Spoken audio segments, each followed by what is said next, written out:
Massive Gulf oil spill has already sidelined thousands of shrimp boaters. So how will this affect the availability and the price of seafood here at home? News 4's Lindsay Schwarzwalder is asking for you tonight.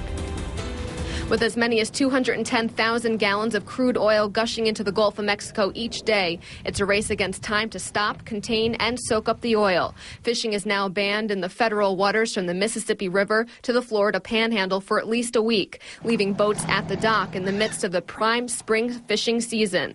The result may be rising costs for shrimp and oysters. Oysters will be going up. Shrimp, the only thing with shrimp is because there's so much farm-raised shrimp on the market that it could help with the pricing. The volcanic eruption and ash cloud over Iceland and Europe has also forced haddock prices to rise, and the price of haddock could go up even further if this oil leak isn't controlled quickly. If that oil continues to flow and gets in the Gulf Stream, circles around Florida, and comes up the coast, now you're talking it could reach up into New England. Now you're talking, haddock.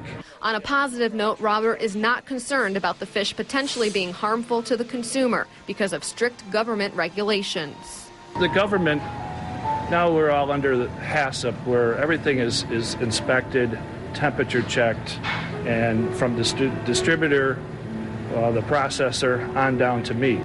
Meantime, fishermen along the Gulf Coast are fearing not having the supply and losing out on the tourism that drives many of these coastal towns. Bait disappears, it's going to really hurt the fishing, and when there's no fish, obviously people aren't going to pay to go fishing. In addition to the higher fish costs, coffee, fruit, and tire prices may also rise as a result. BP engineers are saying that although chemical dispersants are helping to keep some of the oil from floating to the surface, it could still take up to 3 months to stop the leak entirely. Live, Lindsay Schwarzwalder, News 4 at 5:30. Thanks, Lindsay.